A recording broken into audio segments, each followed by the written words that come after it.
안녕하세요. 저는 40대 중반 여성이고 현재 작은 학원을 동네에서 운영하고 있는 자영업자입니다. 다들 많이 힘드실 텐데 즐거운 설이라도 꼭 보내시길 바랄게요. 저는 올해로 결혼한 지 7년 차입니다. 행운의 숫자인 7이 무색한 만큼 제가 결혼하고 나서 최악의 불행을 마주해야 했는데요. 그건 바로 다른 사람도 아닌 저희 형님 때문이었습니다. 저희 남편은 이남 일녀 중 막내로 위로는 큰형님과 아주버님이 차례로 계세요. 큰형님은 저희 가족들 중에서 가장 일로 성공한 분이기도 하시고 그래서 돈이 정말 많으십니다. 한 달에 월급만 1,000만 원 가까이 받고 계시기 때문에 저희 남편이나 아주버님이 돈으로 보나 능력으로 보나 정말 찍소리를 못하는 상대입니다. 그런 형님은 아직 결혼하지 않으셔서 싱글로 지내고 계시는데요. 그래서 다른 건 다 쿨하고 좋지만 며느리들이 명절에 시댁 와서 일을 하는 게 얼마나 피로가 쌓이고 힘든지 그 자체를 잘 모르시는 게 유일한 단점이라면 단점입니다. 그래도 저를 자주 도와주시고 힘들어 보이면 힘들지? 하고 물어봐 주시는 고마운 분이기도 하세요. 무엇보다 성격이 굉장히 화끈하셔서 화를 내면 불같이 화내고 무서우신 분이라 내 편으로 만들면 두고두고 든든할 분이시죠.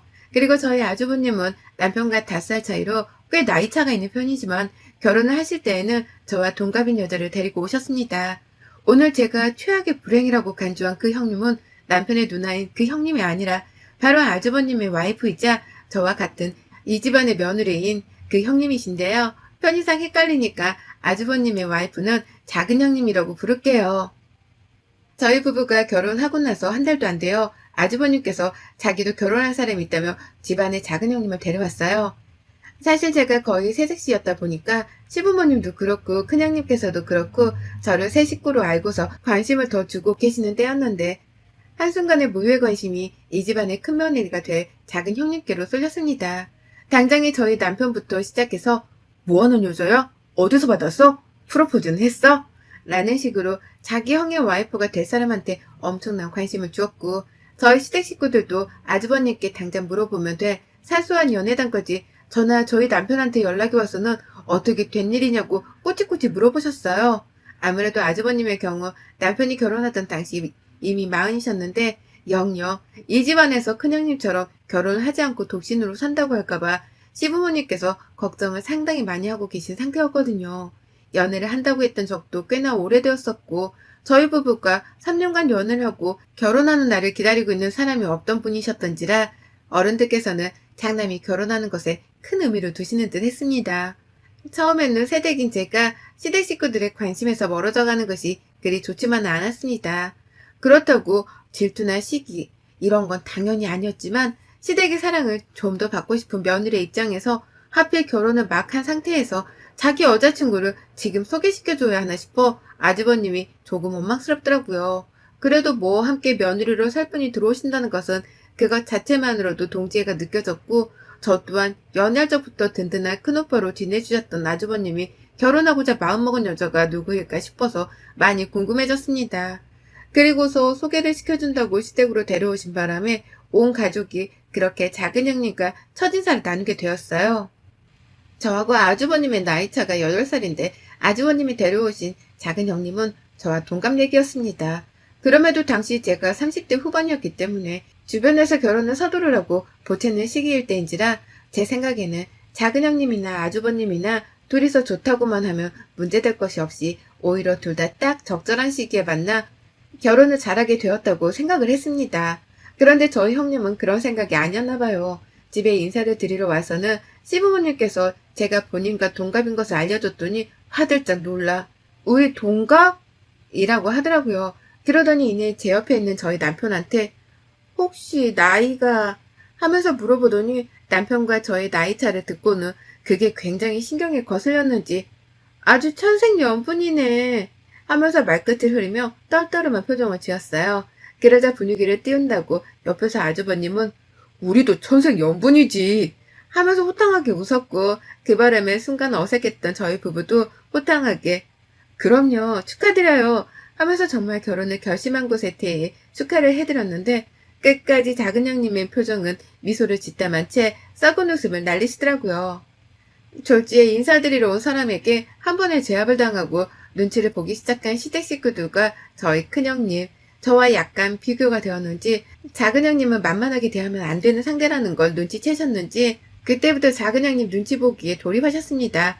아주 웃기게 상황이 흘러가기 시작했죠. 결혼하는 것부터 집을 구하는 것까지 모든 것을 저희 아주버님께서 다 준비를 하셨다고 해요. 아주버님이 중간중간 결혼하는 것에 대해 상담을 받으시겠다고 저희 집에 혼자 오신 적도 있었는데 그때마다 안절부절 못하시고 결혼식을 완전히 완벽히 준비를 하려고 하시는 모습에 우리 아주버님이 작은 형님께 완전 옴짝달싹 못하신 입장이시라는 걸 알았습니다.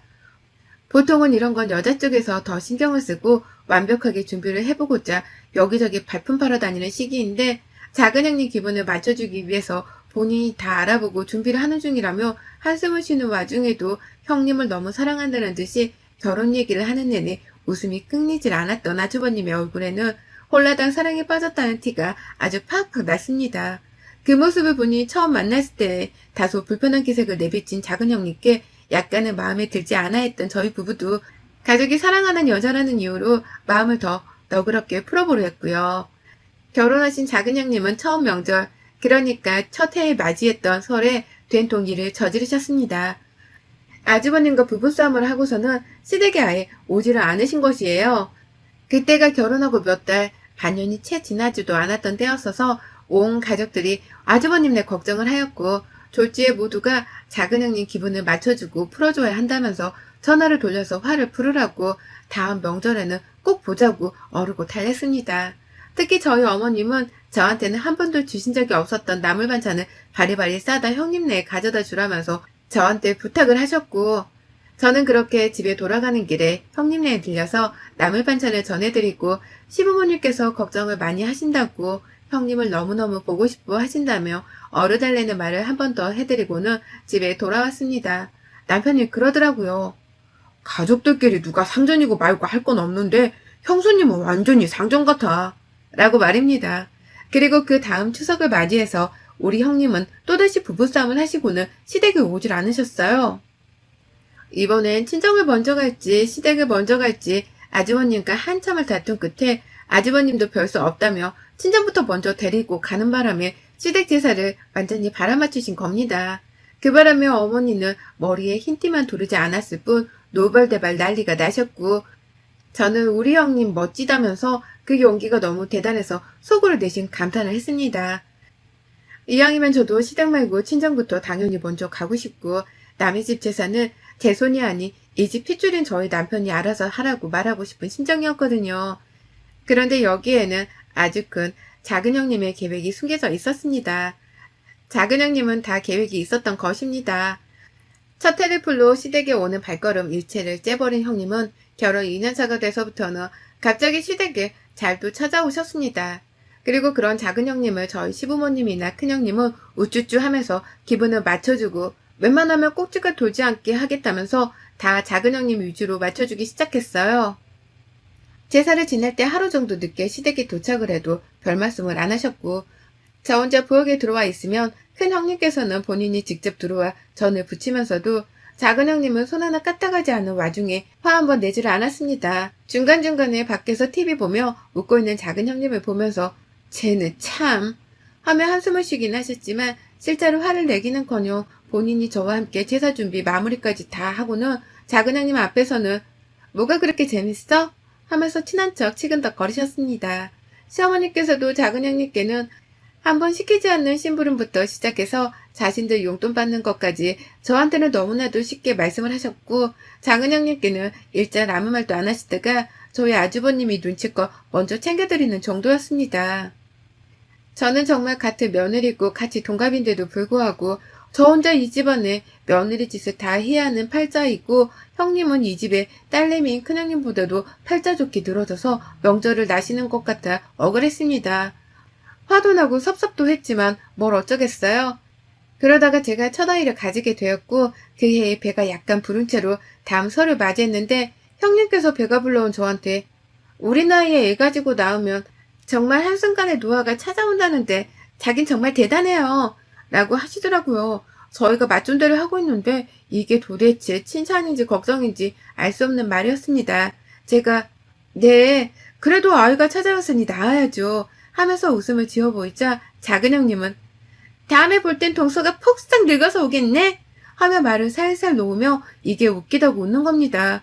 옆에서 큰 형님은 따라오다가 나중에 작은 형님이 사라지자 제 옆에 와서는 아까 기분 나빴지? 괜찮아. 우리가 이해하자. 하면서 저를 토닥여 주셨고 전 그런 형님의 말씀이 너무 감사해 울컥할 뻔했는데 화를 가라앉혔습니다. 그리고 그 다음 추석에 저는 아이가 태어난 바람에 시댁에 가지를 못했는데요. 시부모님께서 전화가 와서는 한다는 말씀이 형님네가 집에 오질 않았다고 며느리들 없이 추석을 지내는 중이라며 난리가 나셨더라고요. 저는 당장에 옆에 갓난아이가 있으니까 못 가는 건데 작은 형님께는 아무 화를 내지도 않고서는 애만 저희 집에 전화해서는 며느리들이 어째 한 명도 없냐고 화를 내시는데 저도 순간 너무 울컥해서 어머님, 저 다른 이유도 아니고 어머님 손주를 낳았어요. 그런데 저한테 몸조리 잘하란 말을 못하신 망정 지금 시댁에 제사 지내러 안 왔다고 화를 내시는 거예요? 작은 형님은요. 라면서 맞받으셨고요. 그제서야 어머님도 본인 말이 너무 저한테 일방적이라 생각을 하셨는지 큰 며느리한테도 전화를 하려고 했다 하면서 전화를 끊으셨습니다. 정말 저 애 낳고서 명절에 못 가는 거 뻔히 알고 있으면서도 시댁에 가는 걸 제낀 작은 형님이나 그걸 섭섭하다고 저한테만 화풀이를 하고 있는 시어머니나 둘 다 참 대단하더라고요. 그 다음에 설부터 제가 쭉 지금까지 한 번도 빠지지 않고 제사에 참석을 했습니다. 제가 제사에 참석을 하던 때부터 작은 형님께서도 다시금 시댁에 정상적으로 참석을 하기 시작했어요. 저희 아이가 태어난 후로는 시부모님께서 완전히 아이 돌보고 아이랑 노느라고 정신이 없었고 저와 큰형님 그리고 작은 형님 어쩌다 아주버님이나 남편이 번갈아 부엌에 들어와서 일을 거들어주면서 제사 준비를 해왔었는데요. 그때부터 더욱 본격적으로 저희 작은 형님의 지랄병이 도지기 시작했습니다. 한 번은 그런 소리를 하더라고요. 이번에도 친정부터 먼저 가려고 했는데 남편이 그럼 혼자 가라고 해서 차를 본인이 가져갈 거니 나는 혼자 KTX를 타고 가라고 해서 어쩔 수 없이 시댁에 먼저 왔다고 말입니다. 이걸 집안의 딸인 큰형님 앞에서 아무렇지 않게 해냈는데 형님은 불같은 성격을 가짐과 동시에 가족들끼리의 불화를 최소한으로 하길 원하시는 평화주의자라서 그걸 그냥 속상했겠네 하면서 그냥 듣고 넘겼어요. 작은 형님은 꾸준히 시댁 부엌이 생각보다 좁아 일하는데 답답하다는 둥 이 음식들을 구닥다리 마냥 다 직접 만들고 있냐는 둥 분명 큰형님이 들으시기엔 기분 나쁠 만한 소리들을 가리지 않고 해대셨지만 큰형님께서는 티를 내지 않고 그러네, 네 말이 맞네 하며 맞춰주기만 하셨습니다. 한 번은 또 그런 일이 있었어요. 결혼 3년 차에 작은 형님이랑 제가 비슷한 시기에 임신하게 되었는데요. 형님이 명절에 모여서 한다는 말씀이 나는 동서처럼 늦기 싫어. 어떡해. 나 임신하기 싫었는데. 라며 옆에 있는 큰형님께 공감하지 않냐고 싱글로 애 없이 사는 게 훨 좋은 거 아니냐며 막 뱃속 애기는 생각도 안 하고 이걸 지워 말어? 하며 그런 소리를 아무렇지 않게 하는데 제가 더는 못 들어주겠더라고요. 제 외모 비하하는 것 같은 소리도 듣기 싫었는데 애를 지워야 하냐는 소리를 임산부 앞에서 해대고 있으니 제가 기분이 유쾌할 수가 없었습니다. 제가 기분이 나빠 표정이 점점 굳어지면서 뭔가 말을 하려고 하니 앞에서 큰형님이 눈치로 절 말리셨어요. 예전과 다를 것 없이 큰형님은 무조건 작은형님 기분을 맞춰주면서 꼭 그렇게 제가 늘 참기를 바라셨고 쓴소리 한 번 안 하셨죠. 저도 이걸 여러 번 겪고 나니까 이제는 형님이 불같은 성격인 것도 다 약한 사람한테나 하는 짓이고 성질이 더러워 보이는 사람한테는 겁이 나서 화를 못 내는 비겁한 사람으로밖에 보이질 않았습니다. 그쯤 되니 저도 점점 큰형님이고 작은형님이고 시부모님이고 누구든 작은형님이 말을 함부로 하거나 생각 없이 뱉어낼 때 그걸 그냥 듣고만 있는 것 자체를 기분 나쁘게 받아들이기 시작했고요. 저도 그만큼 더 의기소침해져서 입을 꾹 다문 채 제 일만 해내고 얼른 명절 끝내고 친정에 가기만을 기다렸습니다. 일부러 시간이 남는 동안에는 아이들을 돌보는 걸 핑계 삼으며 시댁 어른들이나 작은형님과 말을 섞지 않으려고 노력을 했고요. 다행히 저희 두 애들이 효자 효녀인 건지 엄마를 늘상 필요로 해서 제가 아이들과 함께 있으면서 따로 혼자 시간을 보낼 수 있었습니다. 그걸 아는 남편도 제가 아이들과 있는 시간만큼은 방해하지 않으려고 일부러 시댁 식구들과 대화를 더 하면서 관심을 주곤 했어요. 명절이 늘 지옥같이 불편하고 속 답답하고 싫었지만 늘 티내지 않고 참는 듯 버릇을 들여 살다 보니 제 속은 혼자 타들어갔어요. 그러다가 올해 예기치 못한 사건이 터졌습니다. 바로 큰형님이 폭발을 하신 겁니다. 드디어. 작은 형님께서 설이 다가오기 전, 그러니까 일주일 전에 저한테 전화가 왔어요. 전날 부부싸움을 했는지 막 아주버님 욕을 뜬금없이 제 앞에서 하시더니 그끼야 자기는 지금 남편이고 뭐고 다 죽여버리고 싶다면서 설날 때 안 갈 거니까 혼자 알아서 하라고 하고는 혼자 화를 내며 씩씩대다 전화를 끊었습니다. 당연히 제 입장에서는 이게 무슨 일인가 싶었고요. 명절에 오지 않는 짓은 결혼 초 이후에 오랜만이셨던지라 우리 형님 또 시작되었네 하는 심정으로 그러려니 했습니다. 차라리 제 기분 나쁜 소리를 해대는 형님이 없으니 제 속도 훨 편했어요. 그런데 그로부터 얼마 뒤 저희 큰형님께서 이번에 전화가 왔어요. 남동생한테서 연락을 받았는데 둘이서 또 싸웠다면서 명절에 안 한다고 했다는데 이게 무슨 일이냐고 물으시더라고요. 그래서 저는 모르니까 모른다고 대답을 한 채 전화를 끊었는데요. 그 다음날 저희 형님께서 저희 집에 오셨습니다. 그리고는 저한테 함께 작은 형님네에 가달라고 부탁을 하시더라고요. 사실 올 명절은 저희 가족들에게 조금 더 특별하고 조심해야 할 명절입니다. 시어머니께서 많이 편찮으셔서 지난 몇 달간 병원도 자주 들락날락 하셨었고 오늘 내일 하시는 와중에 병원에서 살기 싫다면서 집으로 가 살고 계신 상태거든요. 가족들이 모두 다 코로나 때문에 조심해야 하는 건 알지만 지금 못 보면 직장 다니는 사람들과 장사하는 사람이 시간을 내서 또 언제 시어머니를 볼 수 있는지 아무도 장담을 못하는 상황이라 이왕이면 위험하더라도 얼굴을 보는 것에 의미를 두려 했죠. 그 때문에 형님은 먼저 시골에 다녀와 시부모님 얼굴을 보고 오신 상태고요. 저희 부부와 작은 형님네 부부가 번갈아 가는 방법으로 명절에 시댁에 가서 시부모님께 인사를 드리고 오기로 몇 번이고 작년부터 시어머님이 병원 간다고 서울에 오셨을 때 얘기를 주고받았던 상태였어요. 그리고 이 와중에 작은 형님이 부부싸움으로 시댁에 가기 싫다고 일방적으로 선포를 한 상황이었습니다. 큰형님은 그동안 해오셨던 것처럼 작은 형님의 비위를 맞춰주며 화를 가라앉히게 하려고 저를 데리고 작은 형님대로 찾아갔습니다. 그런데요, 미리 전화를 하고 찾아갔는데 형님은 저희가 들어오자마자 답답하다는 듯이 한숨을 쉬면서 도대체 우리 집은 참 세상과는 거꾸로 돌아가는 것 같아요 하면서 불편한 기색을 내시더니 요즘같이 코로나로 질려맞은 판국에 우리 집에 올 생각을 다 하고 말이야. 진짜 개념을 어디다 말아먹은 거야? 라며 저희보다 나이가 한참 많은 큰형님을 앞에 두고서 작은 형님이 욕만 안 했을 뿐 개념을 말아먹었다는 소리를 해버린 겁니다. 일부러 조카들이랑 아주버님 계시는 시간을 피해서 단 3명이서만 한 공간 안에 있을 수 있는 오전 시간대에 맞춰왔는데 다른 문제도 아니고 아주버님과의 부부싸움을 풀려고 위중한 시어머님 마지막으로 얼굴은 한 번 보는 게 어떻겠냐는 소리를 하려고 찾아온 사람한테 그리 매정하게 말을 할 필요는 없었다고 생각했어요. 아무리 코로나로 서로 얼굴 보고 뭐 하는데 불편하다는 건 충분히 이해를 했지만 다른 사람도 아닌 작은 형님이 할 소리는 아니었습니다. 그간 작은 형님의 카카오 스토리에 아주 그냥 5만 군데를 주변 지인들과 누구들과 돌아다니면서 나가지 말라는 때에도 최근까지 키즈카페를 밥 먹듯이 다니신 분이셨거든요. 카페 안에 못 들어가는 때에도 브런치 먹으러는 자주 나가시던 분이셨고요.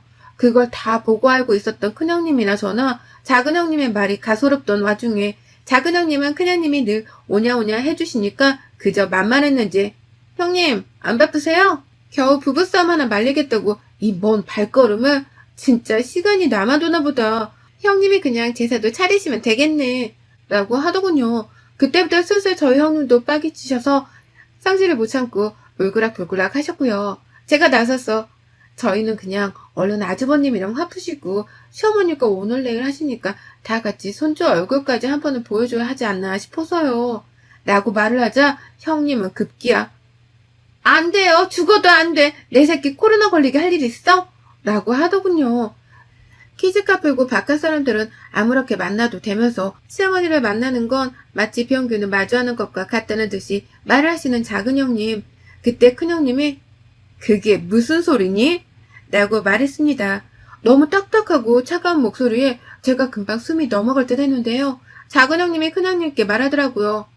아니 솔직히 나이 든 사람이 오늘 내일 하는 건 지극히 정상인데 저희가 굳이 이 시국에 인사를 드려야 하냐고요. 죽으면 자식들이 어차피 제사 지내줄 텐데 뭐가 아쉬워서 라고 말입니다. 아휴 도를 넘어버린 말 한마디 한마디 예의와 기본적인 눈치도 밥 말아먹고서는 죽어도 된다는 식으로 말을 하는 작은 형님이 너무 야속해서 자식된 입장에서 저도 제 부모님 생각이 나는 바람에 너무하시네요.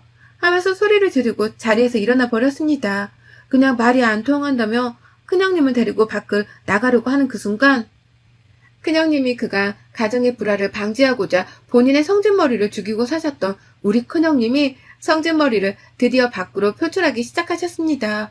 글쎄 형님께서 듣자 하니까 진짜 이 쓰레바지 같은 년이 주제를 몰라? 하면서 저희가 그때 부엌 식탁에 다 같이 앉아 있었는데요. 식탁의 유리와 식탁 사이에 있던 식탁보를 들쳐 올리면서 한순간에 식탁 위에 있던 유리판을 들쳐 엎질렀는데 그게 바닥으로 떨어지려는 걸 제가 겨우 잡긴 잡았는데 형님이 저를 뒤로 물러서게 하더니 그 유리를 양말만 신고 있던 발로 뻥 차버렸습니다. 그러자 순식간에 유리가 와장창창 깨져버렸어요. 작은 형님은 옆에서 남의 집에서 무슨 짓이냐고 하는데 큰 형님은 그간 쌓였던 화까지 다 풀겠다는 심정이신 건지 내가 너 시집 올 때부터 그 주둥이 버려서 고쳐놨어야 했는데 하면서 유리 조각을 피해 제 뒤에 있던 작은 형님의 멱살을 끌고 자기 앞으로 데려다 놓더니 넌 시댁 식구 알기가 그렇게 우습냐? 할 말 못할 말 구분도 못하냐? 하면서 저희가 다 같이 먹으려고 사온 커피의 뚜껑을 열더니 그 안에 있던 아메리카노를 작은 형님의 얼굴에 부어버리시더니 이내 멱살을 손으로 퍽 소리 나게 세치하게 쥐어잡고는 도로 작은 형님을 억지로 끌고는 사방을 좀 살펴보시더니 바로 그 맞은편에 있던 안방으로 가서는 침대 위에 얼굴 닦으라고 머리를 그대로 침대보 위에 쑤셔 박으신 겁니다. 진짜로 작은 형님은 큰 형님 손에 목덜미를 잡힌 채 커피를 맞았던 얼굴을 침대 이불 위에서 얼굴을 흔들어대다가 커피를 깨끗이 닦아내셨고요. 이내 형님이 손을 놓아주자 침대 위에서 무섭다고 얼굴을 한참이나 떼지를 못하더니 형님이 이쯤 하면 되었다며 짐을 챙겨 나서시니 그제서야 얼굴을 떼고는 저희가 밖을 나가는지 안에서 머리만 빼꼼 내밀어 확인하더라고요. 그렇게 입방정을 잘 떨어대던 작은 형님이 한순간에 나가리가 되어버린 순간이었습니다. 작은 형님 옆에서 가만히 서 있기만 했던 저는 졸지에 시댁에서 줄을 잘 선 며느리가 되었고요. 아직 겁에 질린 게 다 풀리지 않았는지 눈에 눈물 가득 고여서는 너무하단 듯이 저희 둘을 쳐다보고 있던 작은 형님을 뒤로 한 채 저는 오든지 말든지 마음대로 해. 이럴 거면 그냥 쭉 안 보고 사는 게 내 속이 더 편해. 라고 동갑내기한테 반말을 처음으로 해보곤 큰형님을 따라 졸래졸래 집을 나왔어요. 남들 보기에는 아주 말리는 신의 마냥 정말 얄미웠을 텐데 전 뭐 상관없었습니다. 그간 제 속을 어지럽힌 작은 형님이 한 짓거리를 생각하면 이 정도는 정말 양반이었으니까요. 그 집에서 나오니 우리 형님의 포스가 더 느껴지면서 큰형님도 그간 야비하게 처신한 게 아니라 정말 화가 나려는 걸 꾹꾹 눌러담고 사신 거구나 싶어서 어찌나 동지애가 느껴지던지요. 큰형님도 같은 심정이었는지 그날 저희 집으로 가서 대낮부터 저희가 치킨에 낮술을 했었답니다. 그리고 오늘 명절을 맞이하러 시댁에 와서는 여가 시간에 유튜브 사연을 적어보내는 중인데요. 저희 작은 형님이 내일 저녁 6시쯤에 도착을 할 테니 바톤 터치를 하자고 하네요. 생각보다 주말쯤에 도착할 줄 알았는데 일찍 도착을 한다고 하니 저도 며느리 도리는 다 하고 금방 친정으로 갈 수 있을 것 같습니다. 이 자리를 비록 괜히 한마디를 더 해보고 싶네요. 큰형님 사랑합니다. 여러분의 생각은 댓글로 남겨주세요. 오늘도 시청해주셔서 정말 감사합니다.